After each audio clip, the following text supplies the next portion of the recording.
Good afternoon, everyone. Yesterday we understood that a column of height h exerts a pressure h rho g, उसे आपने derive किया. Basically ये जो h rho g वाला demonstration है ये भी पास्कल ने किया था, तो इसीलिए उससे रिलेटेड एक टॉपिक था हाइड्रोस्टैटिक पैराडॉक्स, राइट.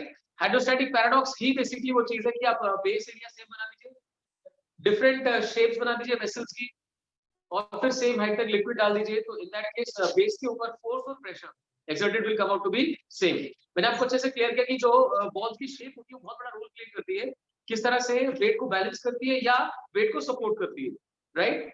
आप बोले क्या कह रहे हैं?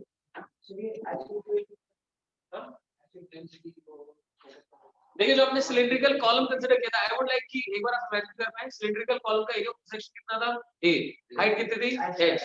तो बताओ ना सिलिंड्रिकल कॉलम का वॉल्यूम अगर निकालना तो क्या a into h नहीं करेंगे, बस वॉल्यूम निकाला a into h, उससे मास निकाला डेंसिटी से मल्टीप्लाई करके, मास इनटू g क्या बन गया, वेट बन गया. That's simple. ठीक है, क्लियर है सबको? अब लिखिए जरा, लिखिए average pressure exerted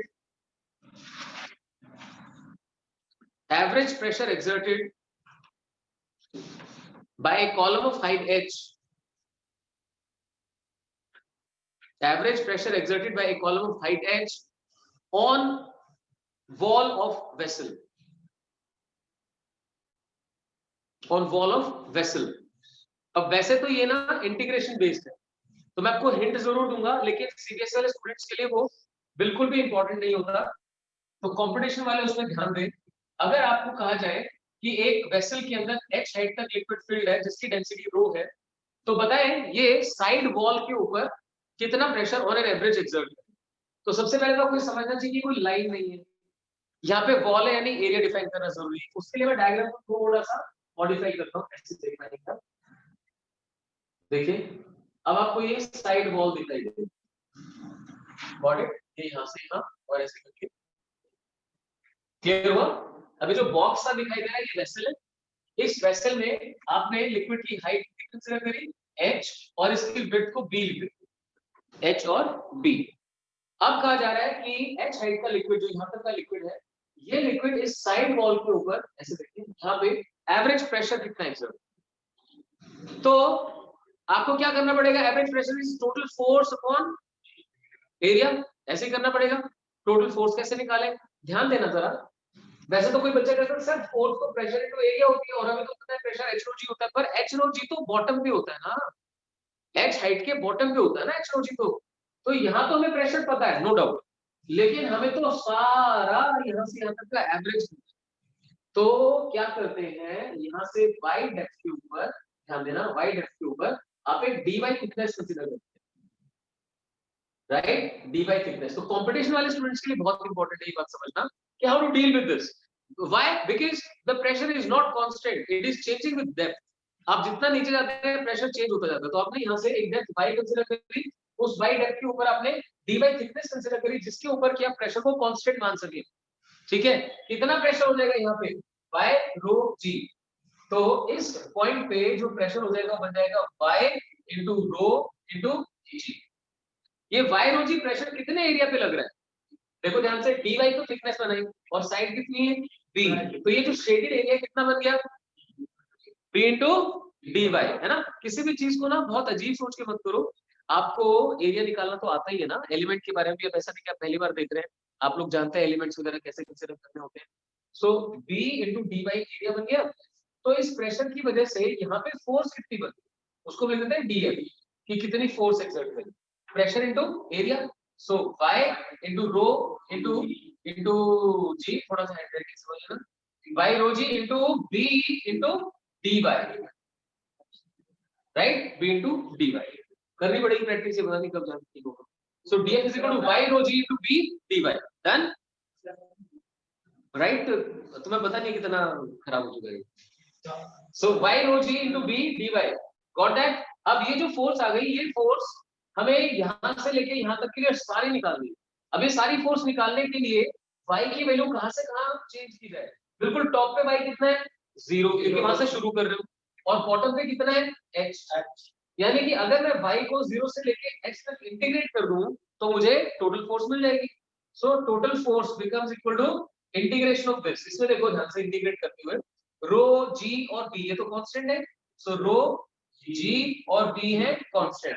अब बचा इंटीग्रेशन किसका करें, by D by, got that, इसका इंटीग्रेशन करें कहां से कहां, टॉप से लेके और बॉटम, जीरो से लेके एच तक। अब कुछ सोचो, रो जी और बी तो एज इट इज आ गए, बाई का इंटीग्रेशन, बाई का इंटीग्रेशन, अरे इंटीग्रेशन में क्या करते हैं, पावर एक इंक्रीज करते हैं, इंक्रीज पावर से डिवाइड करते हैं, तो बोलो ना बाई का इंटीग्रेशन क्या बन जाएगा, बाई स्क्वायर बाय 2, और लिमिट कहां से कहां, जीरो से लेके एच।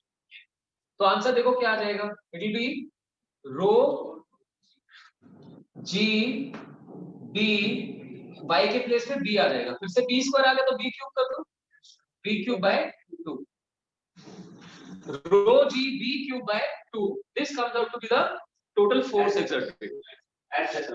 जी क्या है, अच्छा एच, सही कह रहे हो, sorry, B into H square, thank you. तो अब क्या करेंगे, rho ji B into H square by 2, क्या आ गया आपके पास, क्या आ गई, फोर्स।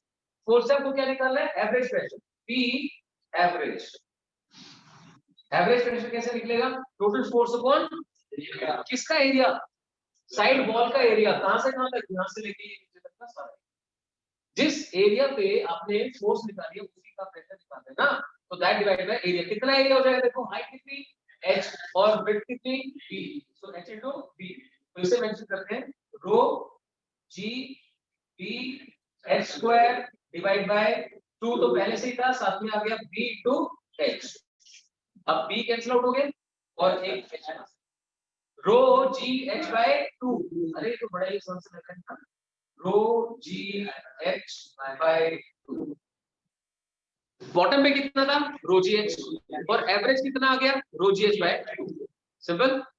तो इसीलिए बोल रहा था कि सीबीएसई वालों को तो ये करने की जरूरत नहीं है, उनको डायरेक्टली समझा दिया जाएगा, टॉप पे प्रेशर कितना 0, बॉटम पे कितना रो जी एच, एवरेज कितना 0 plus rho G H by 2, हो गया काम। और ये वैलिड क्यों है, क्योंकि फर्स्ट पावर पे डिपेंडेंस है, जब फर्स्ट पावर पे डिपेंडेंस होती है तो हम ऐसा कर सकते हैं कि इनिशियल प्लस फाइनल बाय 2 कर देते हैं, बट जो कंपटीशन वाले स्टूडेंट्स हैं उनको ये कॉन्सेप्ट बहुत अच्छे से समझना चाहिए, उनको जब पढ़ाया जाएगा तो इसको एक्सटेंड करके और बहुत सारी चीजें करवाई जाएगी, जैसे ये मान लो एक दरवाजा है, इस दरवाजे की स्पानी से कितना टॉर्क लगता है वगैरह वगैरह, तो अभी उसका डिस्कशन बिल्कुल नहीं करेंगे। देखिए फिर से हम क्या निकाल रहे हैं, साइड वॉल के ऊपर एवरेज प्रेशर, एवरेज प्रेशर कैसे निकलेगा, total force upon area, force कैसे निकले, आप बाई डेप्थ के ऊपर एक एलिमेंट चूज करते हैं डी बाई, ठीक है, शॉर्ट में लिखते जाना, जिसमें लिखना हो element D by eight depth by, और दिमाग में चलना चाहिए कि डी बाई इतना छोटा है कि इसके ऊपर जो प्रेशर है बाई रो जी उसे कांस्टेंट कंसीडर किया जा सकता है, तो वहां पर बाई रो जी का प्रेशर है, फोर्स कितने क्रिएट करेगी, प्रेशर इनटू एरिया, एरिया कैसे, बी इनटू डी बाई, लिख सकते हैं force exerted by rho G into B D by, ठीक है। फिर आपको क्या करना है, टोटल फोर्स, टोटल फोर्स के आपको ऊपर से लेकर नीचे तक इंटीग्रेट करना पड़ेगा, that is rho ji B integration 0 to h by dy, y dy, so that becomes equal to rho ji B into y square by 2 0 to h, y square by 2 0 to h, value put कर दो, तो rho ji B into h square by 2, ये बन गई force, ठीक है। अब average pressure, average pressure होगा total force upon total area, total force upon total area, तो टोटल फोर्स लिख के आपने डिवाइड बाय BH, BH को लिखा BA और H हाइट जिसके ऊपर आप कंसीडरेशन कर रहे हैं, सो रो GH बाय 2 आपका आंसर, कर लिया सबने, लिख दें, इसे याद करना है आपने कि वॉल के ऊपर एवरेज प्रेशर रो GH बाय 2 होता है, ठीक है, लविश क्लियर है, तो अब लिखिए जरा, it can also be understood as,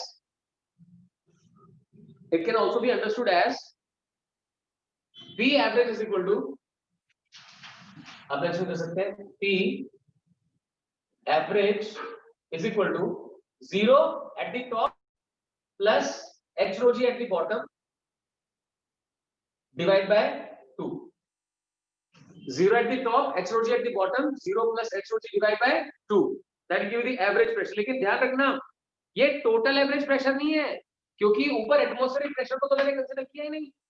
I am telling you, this is not the total pressure. This is just the pressure exerted by the liquid column. So be clear. If there is a question which talks about total pressure, you need to add atmospheric pressure. हाँ जी. बाकी तो खुद से हो जाएगा ना, सिर्फ atmospheric pressure add कर दोगे. क्लियर हुआ? सो HOG by 2.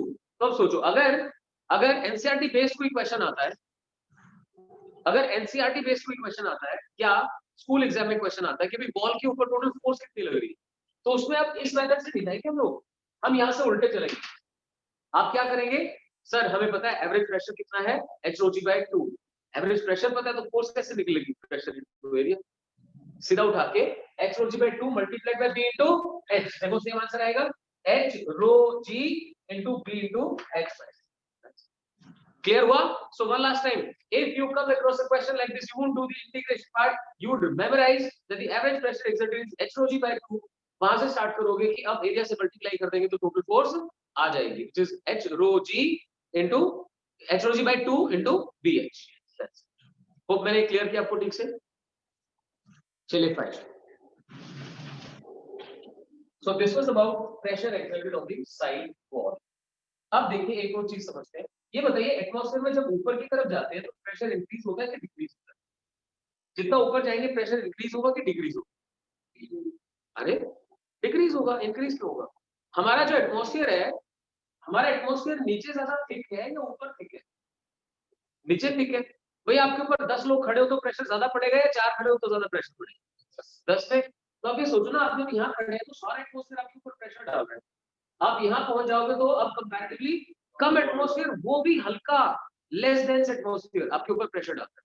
So in that case definitely this pressure is gonna be less than this. ठीक है, इसमें तो कोई फिजिक्स भी नहीं पढ़नी भाई. ऊपर की तरफ जाओगे तो कम हो जाएगी डेंसिटी एटमॉस्फेयर की, जिससे से प्रेशर कंपैरेटिवली कम हो जाएगा. ठीक है, तो ये कितना कम हो जाएगा? H हाइट जाने पर H rho G कम हो जाएगा. मानते हो? तो हम ऐसा कर लेते हैं कि मान लो आप एक हाइट को DH कंसीडर करो. ठीक है, तो जो प्रेशर चेंज आएगा, मान लो यहाँ पे P है, यहाँ P प्लस DP है.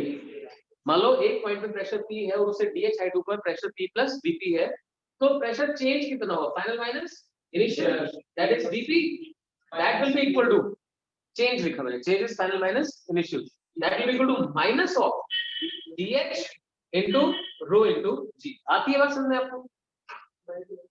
ऊपर जाते प्रेशर कम हो ना, so minus DH into rho G. तो ध्यान से देखो, कंपटीशन के पॉइंट से DP by DH becomes equal to minus rho G. ये क्या है? Hope it is understood कि ऊपर की तरफ जाएंगे तो DP नेगेटिव है क्या? नहीं सर. हाँ जी, आप ये समझिए ध्यान से, ऊपर की तरफ जाएंगे आदित्य तो प्रेशर इंक्रीज करेगा कि डिक्रीज करेगा? ऑब्वियसली डिक्रीज करेगा ना. तो ऊपर की तरफ जो चेंज है वो नेगेटिव दिखाई देगा ना. यानी अगर ये 100 है तो 100 में पॉजिटिव वैल्यू ऐड कर दी तो ये कम हो जाएगा, नेगेटिव वैल्यू ऐड करोगे तभी तो कम होगा ना. So yes, DP is negative. Fine. So main जो आपको बताना था ये है थोड़ा सा अलग फॉर्मूला कि DP by DH is equal to rho G. ठीक है, DP by DH is equal to minus rho G, जिसमें H क्या है? हाइट है. आप इसे Y भी लिख सकते हैं, ऊपर की तरफ Y आएगा. DP by dy is equal to minus rho G. इसकी इंपॉर्टेंस समझना. किसी क्वेश्चन में हो सकता है डेंसिटी को हाइट के ऊपर डिपेंडेंट बता दिया जाए कि सरफेस के ऊपर डेंसिटी रो नोड है, जितना ऊपर जाते हैं डेंसिटी एक एक्सप्रेशन दे दिया जाएगी, उसके अकॉर्डिंग डिक्रीज कर, और फिर कहा जाएगा किसी हाइट के ऊपर H हाइट के ऊपर प्रेशर बताओ. तो अब यहां से शुरू करेंगे question. DP by DH is equal to, अब रो जो होगा वो H की फॉर्म में होगा.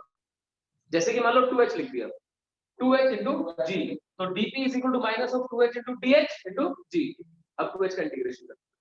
आई होप ये बात आपको क्लियर हुई कि इसे हम कॉम्पिटिटिव क्वेश्चंस में यूज कर पाएंगे. शायद एनसीईआरटी के एंड में भी एक क्वेश्चन ऐसा गिवन है कि एटमॉस्फेरिक हाइट निकालने के लिए कुछ यूज करना पड़ता है.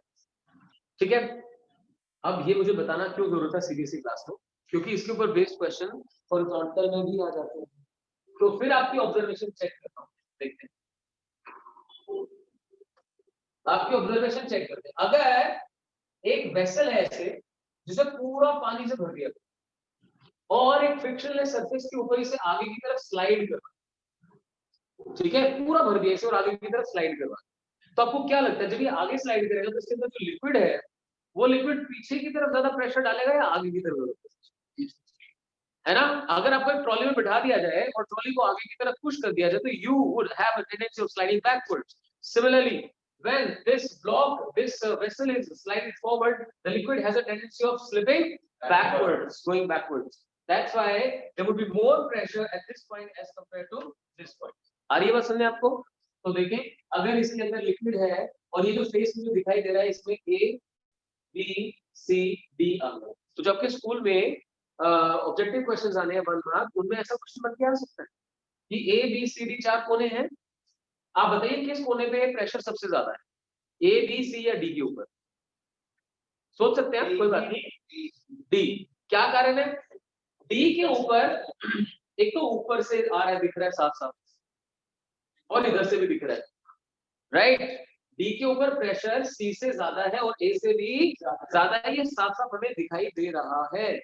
क्लियर हुआ? मान लीजिए हम लोग हाइट को h कंसीडर कर लेते हैं और लेंथ को l कंसीडर कर लेते हैं, ध्यान देना इस बात को। Due to this forward motion मैं जब p d में जाऊंगा, pressure at d that will be equal to, चलो पहले हाइट के अकॉर्डिंग लिखता हूं, this will be equal to p c plus h rho g। मानते हैं? कैसा बोल सकते हैं?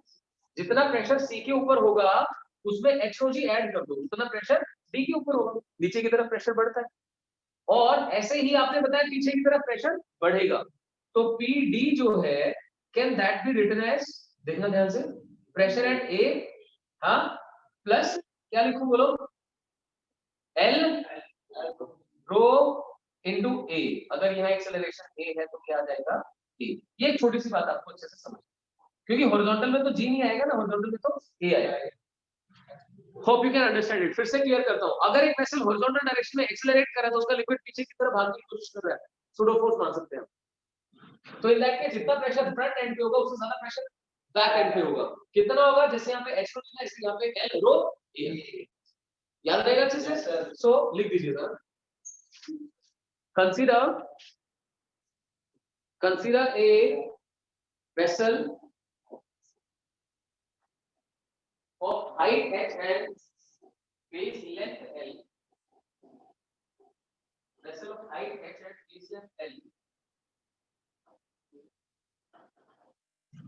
completely filled and enclosed, completely filled with the liquid of density rho, completely filled with liquid of density rho,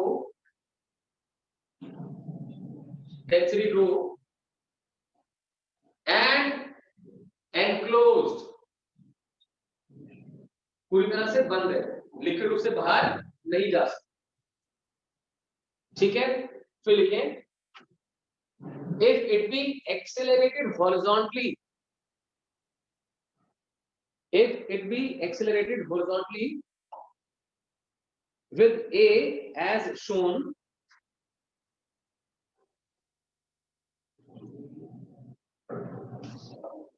accelerated horizontally with A as shown, then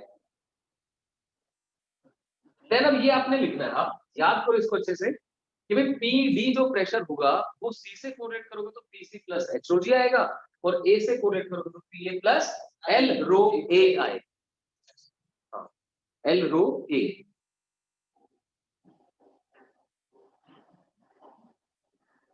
ठीक है, तो competent sense के लिए यहाँ पे अगर एक्सेलरेशन आगे है तो आगे की तरफ अगर मुझे प्रेशर चेंज के बारे में बताना हो तो पता है dP by dx लिख देता हूँ इस डायरेक्शन को, will be equal to minus of rho a।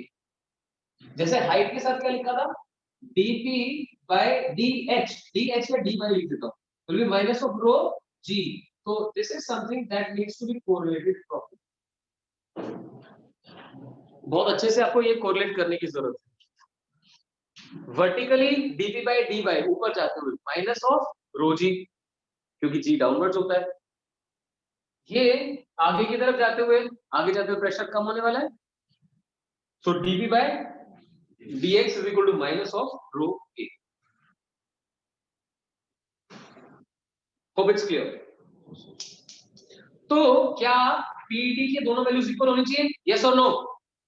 Yes exactly, ये दोनों वैल्यूज पीडी की इक्वल होंगी। प्रेशर आपको पता है ना, प्रेशर किसी मर्जी डायरेक्शन से निकालो, अगर लिक्विड अंदर हिल नहीं पा रहा है, वेसल के रिस्पेक्ट में अगर लिक्विड नहीं हिल पा रहा है, तो इसका मतलब हर तरफ से प्रेशर सेम आ जाएगा।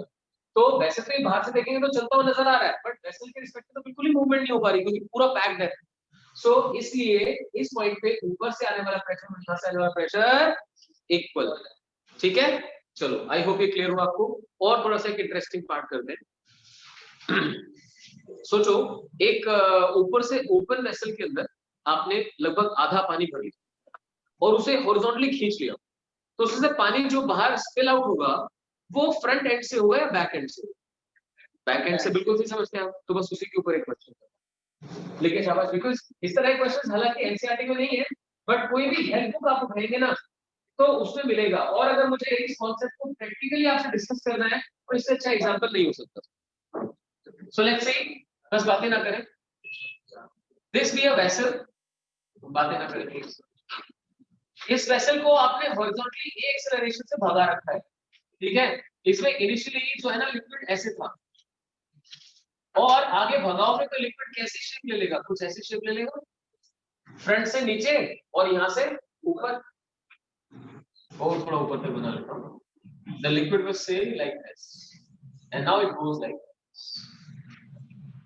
तो जो फाइनल लेवल है उसे हम डार्क बना, ये फाइनल लेवल है। बनाए बनाए शाबाश। अब हमसे पूछा जाएगा कि अगर ये वाली एल है और ये हाइट एच है, जिस हाइट तक ये चला गया तो ये एंगल कितना होगा? थीटा एंगल कितना होगा? मतलब ये कह देना कि एंगल कितना होगा, थीटा होगा। वाह माशाल्लाह, फिर तो मुझे कुछ पढ़ाने ना पड़े। कोई मुझे सर ये फोर्स क्या होगी? एफ होगी है ना, मोमेंटम क्या होगा? पी होगा। चलो मौज करो। सो देखो एच हाइट तक ये लिक्विड चला गया और ऐसे लेंथ एल है और आगे की तरफ एक्सेलरेटेड है, और इस लिक्विड की डेंसिटी रो है।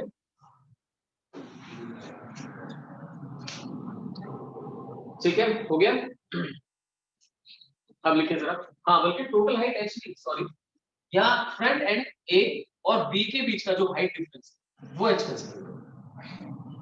दिस इज एच, दोनों एंड्स के बीच का जो हाइट डिफरेंस है वो एच। ठीक है, लिखिए जरा, consider a vessel filled partially with liquid of density rho. Consider a vessel filled partially, मतलब पूरा नहीं भरा है, with a liquid of density rho being accelerated horizontally,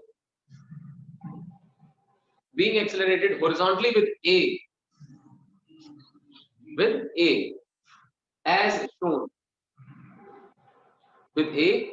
shown, such that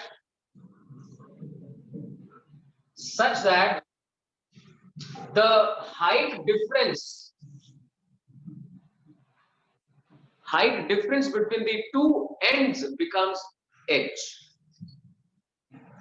Height difference between two ends becomes h. ठीक है, diagram में साफ दिख रहा है, लेफ्ट में एल बना रखी है।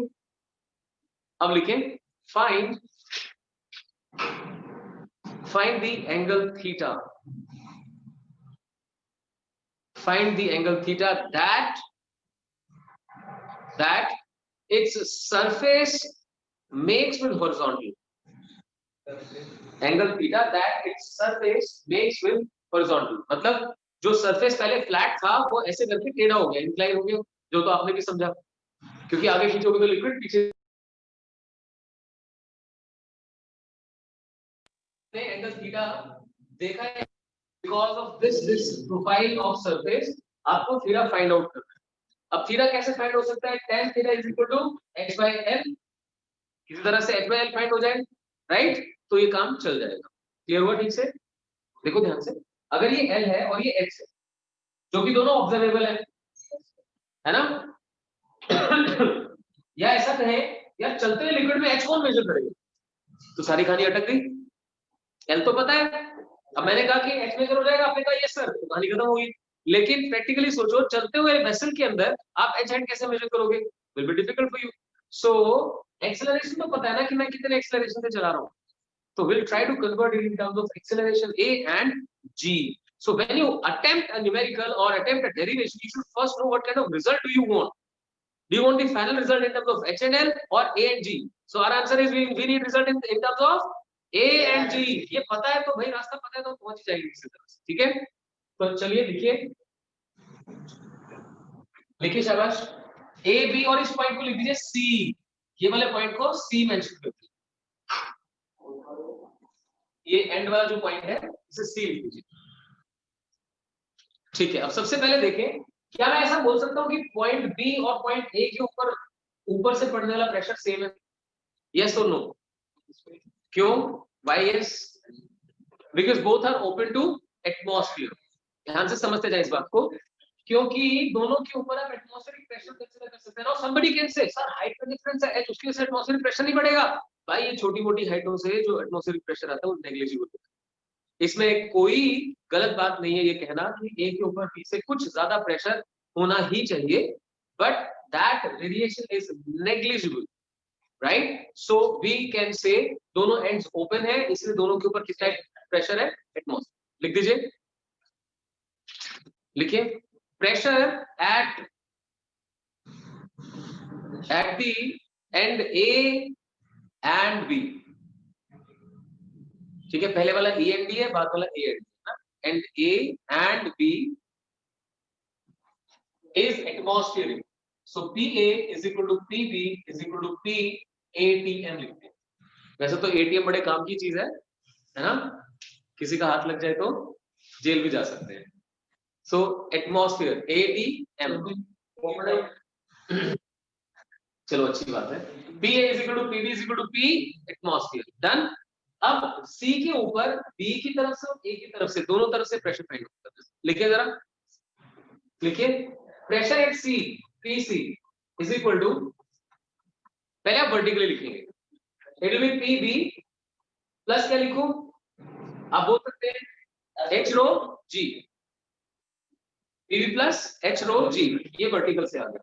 तो लिखिए also PC is equal to, अब PA आ जाएगा, PA प्लस कितना लिखूं? L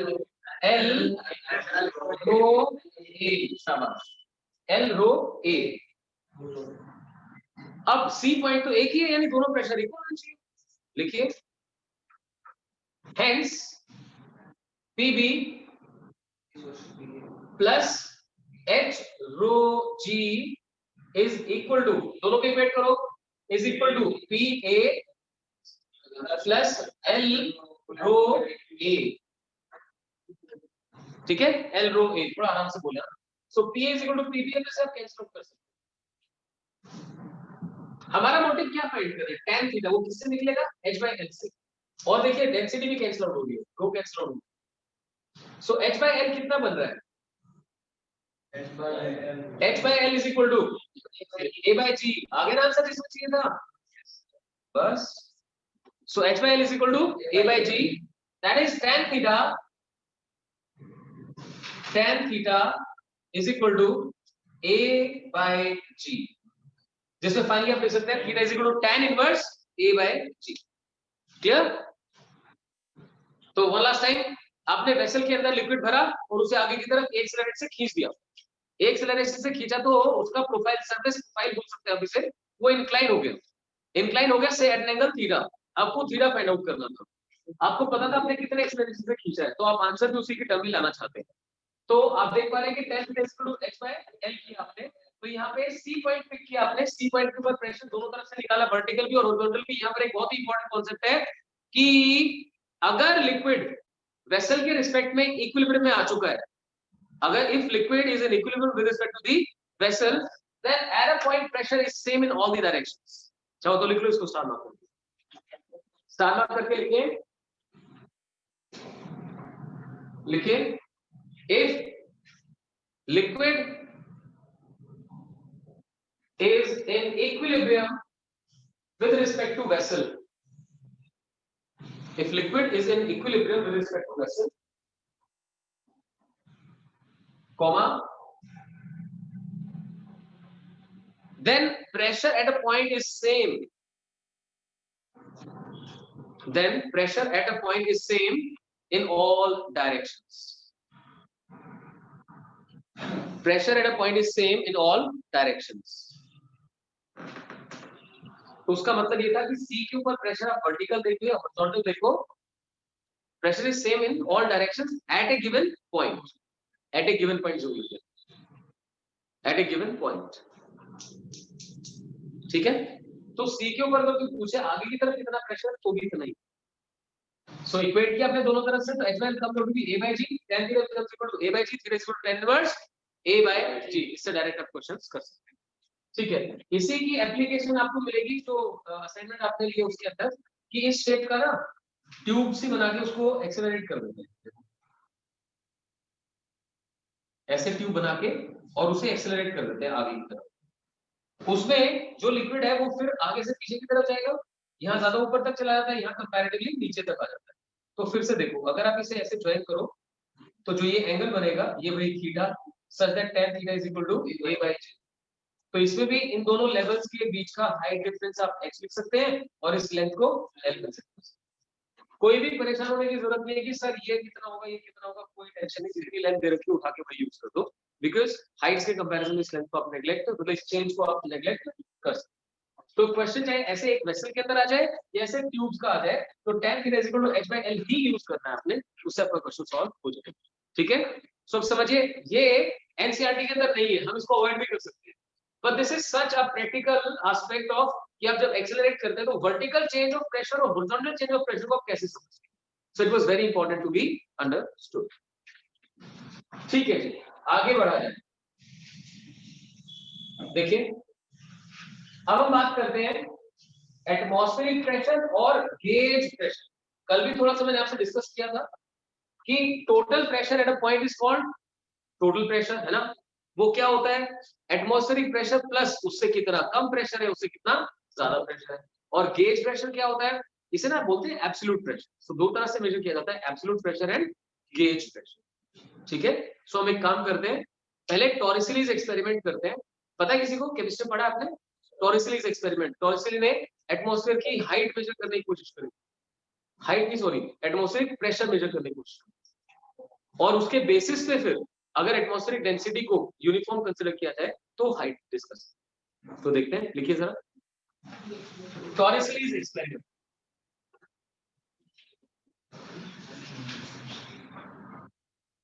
स्पेलिंग थोड़ा बहुत इधर उधर हो सकती है, चेक कर लेना भाई.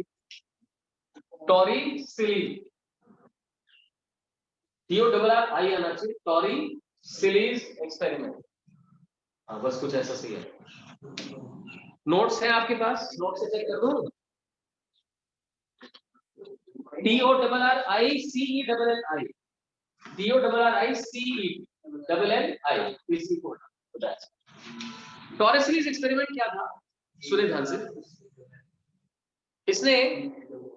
इसने एक मरकरी से भरी हुई ट्रे ली. ठीक है, मरकरी से भरी हुई ट्रे ली और उस ट्रे के अंदर, मतलब पहले तो बहुत सारे एक्सपेरिमेंट्स किए होंगे, तो अल्टीमेटली जो बताया वो क्या है, उसके अंदर एक 1 मीटर लॉन्ग ट्यूब मरकरी से ही भर के और उल्टी ऐसे करके रख दी. ठीक है, ये लेंथ कितनी है, 1 मीटर है टोटल. इसे भी मरकरी से ही भरा गया और उसने ऑब्जर्व किया कि इसके अंदर जो हाइट बची वो 76 सेंटीमीटर बची सिर्फ. यानी जो इस लेवल के ऊपर की हाइट है वो सिर्फ कितनी बची, 76 सेंटीमीटर. ट्रे के अंदर जो मरकरी है उससे ट्यूब के अंदर जो मरकरी का लेवल है वो कितनी ऊपर है, 76 सेंटीमीटर. ये तो ऑब्जर्वेशन की जा सकती है. अब इसमें हुआ क्या, ध्यान दें, मरकरी ग्लास से बिल्कुल भी स्टिक नहीं करता. स्टिक नहीं करता तो यहाँ पर ना तो आप मरकरी की ड्रॉप्स कंसीडर कर सकते हैं कि भाई ऊपर जो प्रेशर आया हो उस प्रेशर को नीचे मरकरी ले गई हो, और ना ही जो मरकरी होता है वो वोलेटाइल होता है, मतलब आसानी से उसकी वेपर्स नहीं होती. इसीलिए यहाँ पे मरकरी की वेपर्स भी प्रेजेंट नहीं है. तो जो प्रेशर एटमॉस्फेरिक यहाँ तक पहुंचा वो यहाँ तक नहीं पहुंच पाएगा। इसीलिए यहाँ बोला जाता है कि here we have torrential vacuum या torrential vacuum। torrential vacuum क्यों बना? क्योंकि आपने क्या यूज किया? मरकरी। और मरकरी की खास बात क्या? It doesn't stick to glass and it is non volatile. वो उड़ता नहीं है आसानी से, इवेपोरेट नहीं होता। सो इन दैट केस यहाँ पर जो प्रेशर बना वो जीरो आ। यहाँ इस पॉइंट के ऊपर प्रेशर कितना कंसीडर करेंगे? जीरो। अच्छा, अब इस पॉइंट पे जो प्रेशर है ए पॉइंट के ऊपर वो कितना है? एटमॉस्फेरिक है कि नहीं? उसी तरह से इसके बिल्कुल सामने इस पॉइंट के ऊपर सपोज इसे मैं बी बोल देता हूँ और इसे सी बोल देता हूँ। सी पॉइंट के ऊपर प्रेशर कितना आना चाहिए? एटमॉस्फेरिक। भाई सेम लेवल पे, क्योंकि लिक्विड अब इक्विलिब्रियम ऑफ रेस्ट पे। और पास्कल जी कहते हैं अगर इक्विलिब्रियम ऑफ रेस्ट है तो एक लेवल के ऊपर हर जगह पे प्रेशर सेम होना चाहिए, यानी कि P A should be equal to P C. उनके according P A P C के बराबर होना चाहिए। अब पी ए कितना है? P atmosphere. और पी सी कितना है? P B plus H rho g. मानते हैं? अब जो पीबी है वो कितना हो गया? जीरो, क्योंकि इसके ऊपर वैक्यूम है। एटमॉस्फेरिक प्रेशर कितना हो गया? एचओजी। एच कितना है? 76 सेंटीमीटर, मीटर में कन्वर्ट कर दिया। मरकरी की डेंसिटी किसी को पता है? एनीबॉडी? Density of mercury 13.6। 10⁻³ शाबाश, तालियां लड़के के लिए।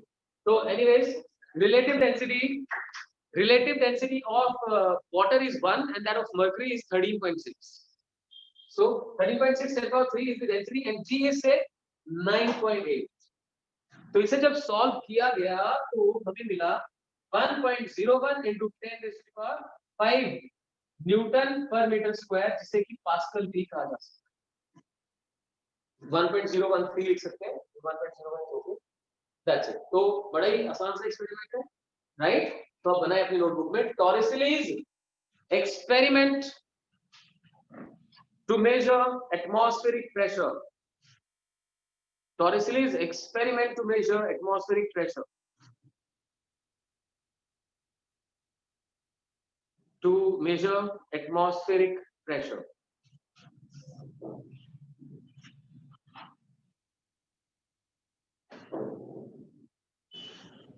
ठीक है, और सबसे पहले एक बार डायग्राम बना लीजिए।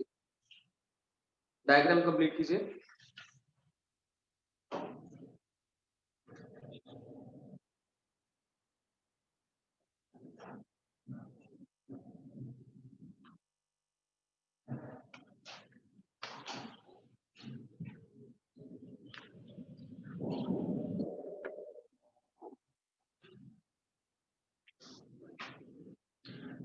अच्छा, एक और चीज बताइए मुझे, आप लोगों ने टेस्ट ट्यूब, अच्छा इस साल तो ये कोरोना भी हो गया, आप लोगों ने टेस्ट ट्यूब कभी यूज करके देखी है? उसमें पानी भर के देखा है? मेनिस्कस की शेप कैसी आती है? मेनिस्कस मतलब अपर सरफेस ऐसे सीधा होता है, थोड़ा सा नीचे की तरफ होता है, थोड़ा सा ऊपर की तरफ। पानी जब यूज करते हो तो थोड़ा सा नीचे की तरफ होता है, और मरकरी अगर यूज करोगे तो थोड़ा सा ऊपर की तरफ।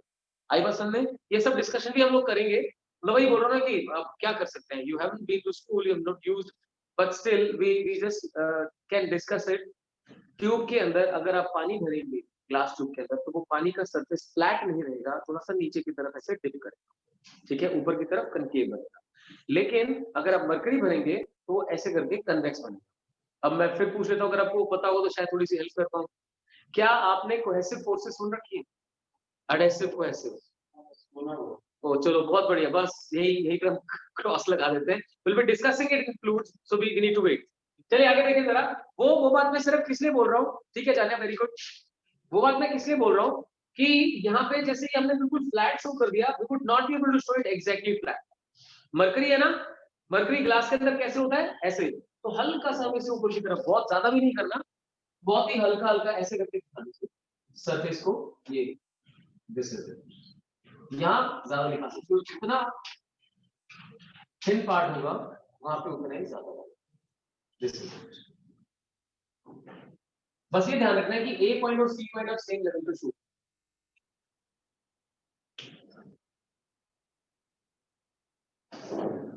ठीक है, डन। अब लिखना शुरू करें। और पता है इसे क्या बोलते हैं? बैरोमीटर। बैरोमीटर सुना है? बैरोमीटर। हाँ स्कूल की क्लास भी कभी कोई ध्यान से करती है, सही कह रहा है। लिखिए जरा,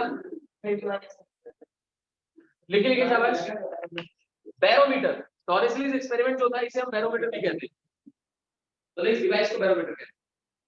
लिखिए, टॉरिसली use a simple barometer,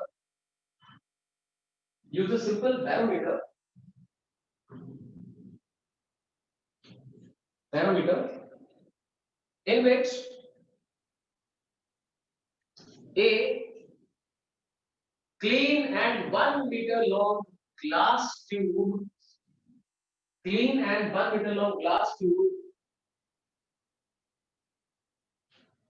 completely filled with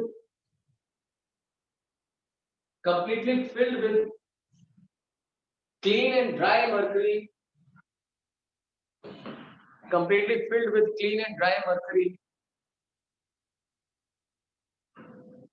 closed at the end,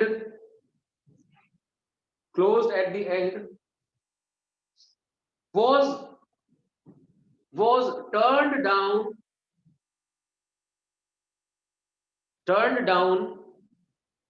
inside a dish of mercury.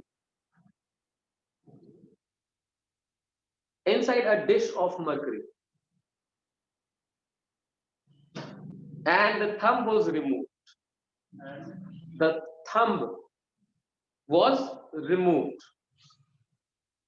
पहले एंड पे क्लोज कर रखा था, फिर थंब को हटा दिया, इज रिमूव, वाज रिमूव। फिर लिखिए नेक्स्ट लाइन में, it was observed that mercury stays up to a height of 76 centimeter. Mercury stays up to a height of 76 centimeter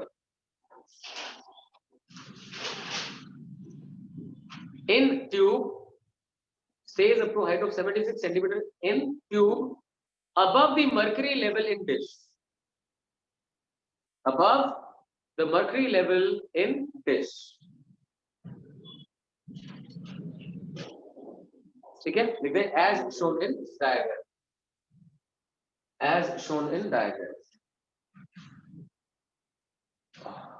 ठीक है। अच्छा हाँ, एक चीज रह गया, एक करेक्शन करेंगे प्लीज। यहाँ पे तो मर्करी है ही नहीं ना, मर्करी तो यहाँ से ऊपर है ना, तो ये वाली चीज हमें कहाँ करनी पड़ेगी,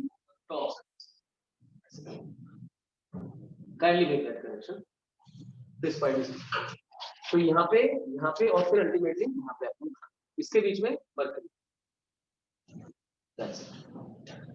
अब लिख दीजिए, a vacuum is created above mercury. Vacuum is created above mercury in the glass tube. Mercury के ऊपर वैक्यूम बन गया, known as Torricellian vacuum. Torricellian, LLIAN, Torricellian vacuum.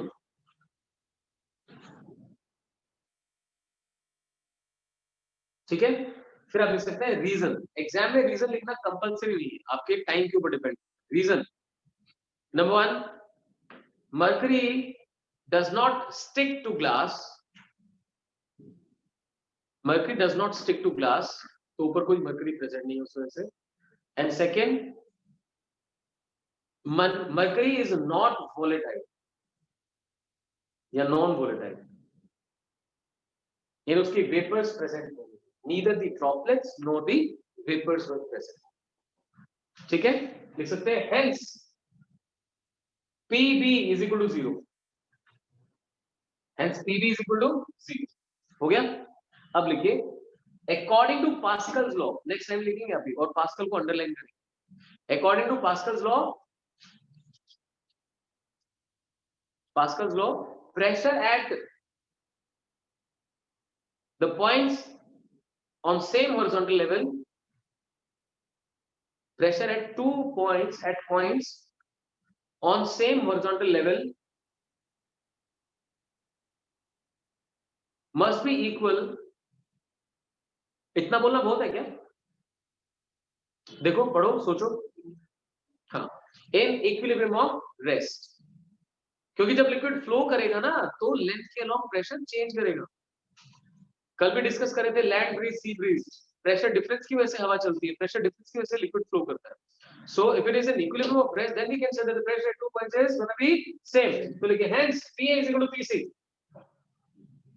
और एग्जाम में ध्यान रखना ये A इस ऊपर वाले कर्व पार्ट से बहुत नीचे मत दिखा देना, जस्ट साथ साथ ही दिखाना है. Hence PA is equal to PC. हाँ जी क्या है ये इसमें? Equilibrium PA is equal to PC. PA कितना हो गया? P atmosphere. That's equal to PB plus H rho G. अब PB हो गया 0. वैल्यूज पुट कर दो. भाई सॉल्व नहीं कर रहा ना, उठा के सीधी वैल्यू आपको याद है 1.013 into 10 power 5 न्यूटन पर मीटर स्क्वायर और पास. ठीक है. अब ये समझिए कि जो मिनिमम आप एग्जाम में लिख सकते हैं वो क्या है. ये डायग्राम बनाएंगे, बताएंगे the length of glass tube is 1 metre and is filled with mercury, clean and dry mercury. Inverted है ना, हमने क्या लिखा था? Turn down. उसमें आप इन्वर्टेड वर्ड भी यूज कर सकते हैं. Inverted in a dish of mercury. Mercury is found to stay up to 76 centimeter in the glass tube above the level of mercury in dish. बस फिर उसके बाद तो यहाँ वैक्यूम तो बताना ही पड़ेगा, तभी आप कर पाएंगे. That's all. So कितना आ गया pressure? 1.01 into 5 pascal. Pascal, right? 1 atmosphere जब बोलते हैं तो उसका मतलब ये होता है, कभी भी किसी क्वेश्चन में लिखा हो 2 atmospheric pressure, that means 2 multiplied with 1.01 into 5 pascal और न्यूटन पर मीटर स्क्वायर. क्लियर हुआ? ठीक है. तो मुझे बताएं प्रेशर की एसआई यूनिट और सीजीएस यूनिट में कितनी न्यूमेरिकल वैल्यू का डिफरेंस होता है? मतलब 10 पावर 1 2 3 4 कितना? बता देना शाबाश. 1 SI unit is equal to how many CGS units pressure के केस में? फटाफट सॉल्व करके बताओ. Relation between SI and CGS value करो शाबाश, सॉल्व करो. 10 की कितनी पावर आएगी उसके अंदर?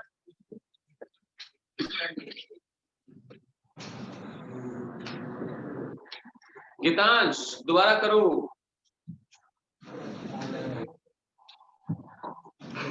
करे शाबाश.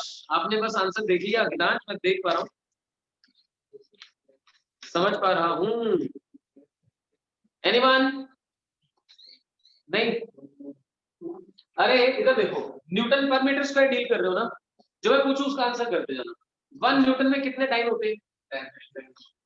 सिर्फ 10.5. समझो ध्यान से. कहाँ बोल रहे हो? थोड़ा पढ़ाई में ध्यान ले. समझो, न्यूटन से डाइन, 1 न्यूटन में कितने डाइन होते हैं? डॉट की करनी पड़ती है मुझे. सो 10.5 डाइन होते हैं. 1 मीटर में कितने सेंटीमीटर होते हैं? 100. अभी तो गलत मत कर देना, पहले शर्म आई मुझे. सो 1 मीटर में 100 सेंटीमीटर नहीं, 10.2 और मीटर स्क्वायर तो 10.4 हो गया. तो डिवाइडेड बाय 10.4 कितना बचा? 10.1. सो SI unit of pressure is 10 times CGS unit of pressure. ऐसे याद हुआ? क्लियर? तो सीजीएस यूनिट क्या होगी?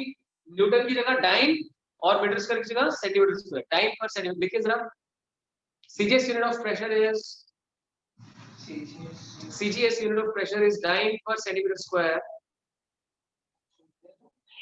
CGS unit of pressure is dyne per centimeter square.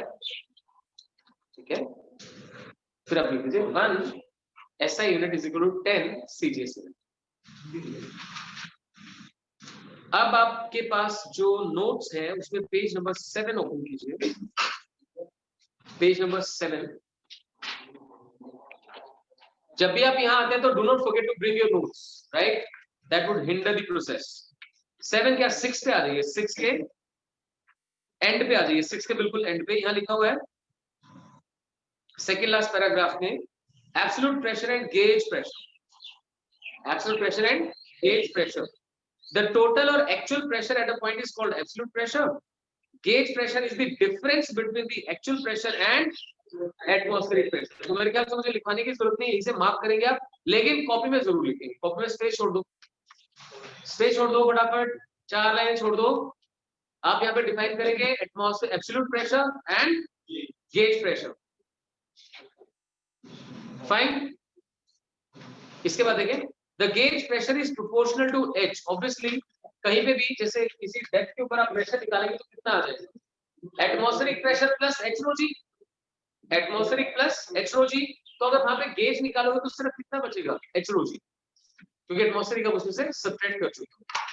So gauge pressure is directly proportional to H. Many pressure measuring devices directly measure the gauge pressure. These include the tire pressure gauge and blood pressure gauge. किसी को पता है blood pressure measure करने वाले device को क्या बोलते हैं?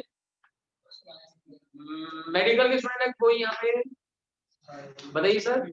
स्फिग्मोमैनोमीटर। क्या बोलते हैं, बोलना भी नहीं आ रहा है, डीजल हो रहा है। सो स्फिग्मोमैनोमीटर, राइट? हाँ, बहुत बढ़िया, एक्सीलेंट। स्फिग्मो वो आपका अपना है, कोई बात नहीं। Sphygmomanometer, got that? तो ये आपको पता होना चाहिए वन मार्क क्वेश्चन के लिए। देन हाइट ऑफ एटमॉस्फेयर, देखिए वो calculating the height of atmosphere we make following assumptions। तो देखिए क्या क्या assumptions है। Number 1, value of g does not change appreciably, तो हमेशा ही कंसीडर करते हैं जी की वैल्यू सेम रहती है। टेम्परेचर रिमेन्स यूनिफॉर्म, क्योंकि टेम्परेचर चेंज होगा तो अपने आप वहां पे डेंसिटी चेंज होनी शुरू होगी। तो although density of air decreases with height, we can consider it to be 1.3 kilogram पर मीटर क्यूब।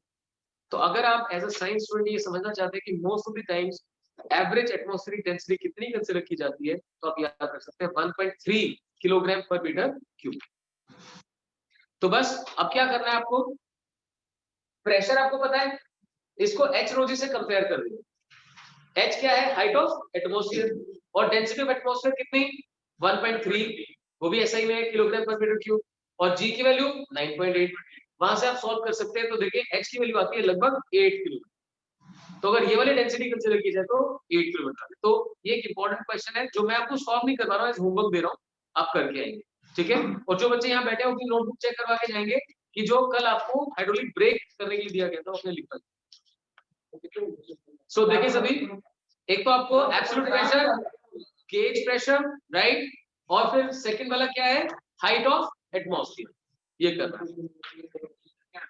देन देखें, in actual practice both the density of air and the value of g decrease with height, so the atmospheric cover extends up to 100 kilometre. तो हमारा जो ज्यादातर atmosphere है वो कहाँ cover up हो जाता है, 100 kilometre. Now various units of pressure, ऐसा यूनिट आपने कर ली, पास्कल, सीजीएस हो जाएगी डाइन पर सेंटीमीटर स्क्वायर, एटमॉस्फेरिक आपको समझा दिया। इसके बाद 1 बार यूज किया जाता है। 1 बार क्या है, उसमें ये न्यूमेरिकल वैल्यू ड्रॉप कर देते हैं, सीधा 10⁵ कंसीडर करें। 1 बार इज 10⁵ पास्कल, मिली बार करोगे तो 10⁻³ हो जाएगा, राइट? इसी में ना टॉर भी यूज होता है। Atmospheric pressure also measured in torr, a unit named after Torricelli, ये आपको पता होना चाहिए। इसमें क्या करते हैं, देखो जैसे 1 एटमॉस्फेयर लिखा, आप एटमॉस्फेरिक प्रेशर को 760 टॉर लिखते हैं, 760 टॉर। सोचो 776 सेंटीमीटर था, 760 क्या है, मिलीमीटर। 760 क्या है, मिलीमीटर। यानी कि 1 टॉर बेसिकली क्या है, 1 मिलीमीटर हाइट ऑफ मर्करी जितना प्रेशर एक्सर्ट करता है उसे हम क्या बोलते हैं, 1 टॉर।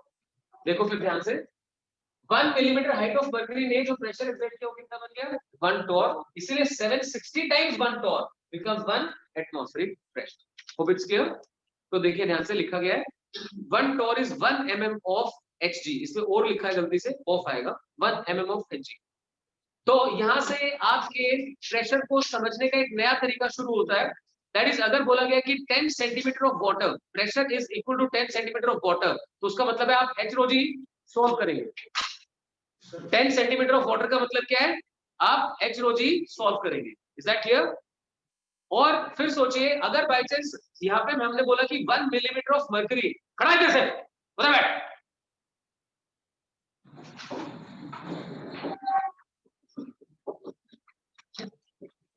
और अगर साथ में दोबारा बैठो, दिख गया ना, ये सारे तार में बांधते रहे। रैम हो गई कोई, सॉरी। देखिए फिर से 1 mm ऑफ मर्करी का मतलब क्या है, आप HOG सॉल्व करेंगे, that is H will be equal to 1 mm। उसे सॉल्व करके जो प्रेशर आएगा दैट इज कॉल्ड 1 टॉन। अब समझिए ध्यान से 1 एटमॉस्फेरिक प्रेशर को क्या लिखा जा सकता है। 1 atmospheric pressure is due to 760 millimeter of mercury, so it's 760 torr, 76 centimeter of water, हाँ या mercury, 760 millimeter of mercury या 76 centimeter of mercury। अगर इसे कन्वर्ट करना हो वाटर की हाइट पे, यानी 1 एटमॉस्फेरिक प्रेशर कितना वाटर एक्सर्ट करेगा, तो आप उसे कंपेयर कर लीजिए, वाटर की हाइट, वाटर की डेंसिटी इनटू जी। ये कल करेंगे। सो कल की क्लास में हम लोग अप्रोक्सीमेटली सारा पार्ट हाइट से रिलेटेड कवर अप कर देंगे। अपना होमवर्क ध्यान से सुन लीजिए। अब आप सबको पता है एच रो जी प्रेशर रिप्रेजेंट करता है एच हाइट का। तो पेज नंबर 7 और 8 के ऊपर कुछ क्वेश्चंस हैं। अगर आप ये कर पाए तो बहुत अच्छा है, नहीं कर पाए तो आप एसएल से हेल्प लेके एटलीस्ट 5 न्यूमेरिकल्स अपनी नोटबुक में करेंगे। So the total homework becomes absolute pressure, gauge pressure, right, और उसके नीचे हाइट ऑफ एटमॉस्फेयर फाइंड करना। नंबर 3 आप लिख सकते हैं, जो ये 8 9 के ऊपर न्यूमेरिकल्स गिवन है, ये न्यूमेरिकल्स वर्क एनर्जी के क्वेश्चंस बता देता हूं। आपने कल वर्क एनर्जी से इस वीक कोई टेस्ट है क्या? सब्जेक्टिव टेस्ट नहीं कर पाऊंगा, आपके टेस्ट में वेडनेसडे थर्सडे फ्राइडे में शिफ्ट कर रहा हूँ, बिकॉज उन दिनों में क्लास नहीं ले पाऊंगा। सो इसीलिए इस बार सैटरडे संडे को क्लास की, कंपटीशन भी है सीबीएसई की, राइट। सो आपके टेस्ट पहले ही बता रहा हूँ, वेडनेसडे थर्सडे और फ्राइडे में रहेंगे। सब्जेक्टिव भी हो सकता है, ऑब्जेक्टिव तो श्योरली होगा। So stay prepared for that. उसमें वर्क एनर्जी पूरा रिवाइज हो गया आपका, वर्क एनर्जी करेंगे आप, एनसीईआरटी भी करेंगे उसकी, और इधर से जो ये चैप्टर चल रहा है फ्लूइड्स का चैप्टर, इससे पहले वाला चैप्टर इलास्टिसिटी एंड फ्लूइड्स, जितना जहां तक हो जाएगा। तो कोई दोबारा ना पूछे प्लीज कि टेस्ट होगा कि नहीं होगा। वेडनेसडे थर्सडे फ्राइडे पे टेस्ट होंगे, और सब्जेक्टिव और ऑब्जेक्टिव दोनों हो सकते हैं। Topic work energy power, collision and यहां से इलास्टिसिटी एंड फ्लूइड्स। अब absolute, gauge, height of atmosphere, continuously हम टॉपिक्स एक के बाद एक, एंड 5 न्यूमेरिकल्स, ठीक है। हाँ जी, इसी नोटबुक में कर लेना। और वर्क एनर्जी में अब देखिए आपका इनइलास्टिक कोलिजन बच गया। आपको कोलिजन की definition, elastic inelastic, coefficient of restitution, ये सारा करना है। होप इट इज क्लियर, ठीक है।